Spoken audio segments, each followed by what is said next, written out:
ব্রেকফাস্টের এত সহজ রেসিপি এর আগে কোনোদিনও তোমরা ট্রাই করেছো কিনা জানি না, তবে এই রেসিপিটা কিন্তু অবশ্যই ট্রাই করো।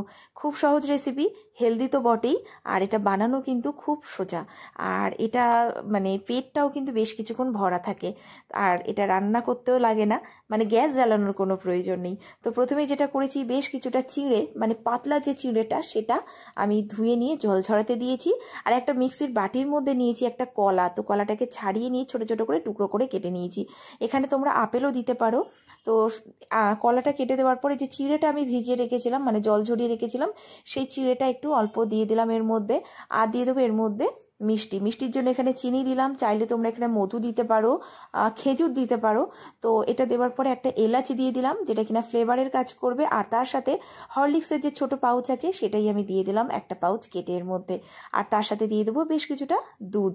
দেওয়ার পরে এটা ভালো করে ব্লেন্ড করে নিলেই কিন্তু তৈরি হয়ে যাবে। তো গ্লাসের মধ্যে প্রথমেই ঢেলে নেব, নেওয়ার পরে ওপর থেকে তোমরা যেমন খুশি সাজাতে পারো। তো এখানে বেশ কিছুটা টুটি ফুটি আর ড্রাই নাটস আমি এখানে দিয়ে দিয়েছি ওপর থেকে। ব্যাস, এটা খাওয়ার জন্য একদম রেডি। তোমরা একবার অবশ্যই ট্রাই করো, বিশেষ করে বাচ্চাদের জন্য তো ভীষণ হেলদি একটা রেসিপি।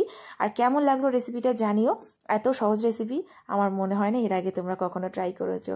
তো রেসিপিটা ভালো লাগলে কিন্তু অবশ্যই পাশে থেকো। এই ধরনের অনেক রেসিপি কিন্তু তোমরা আমার চ্যানেলে আর ফেসবুক পেজে পেয়ে যাবে।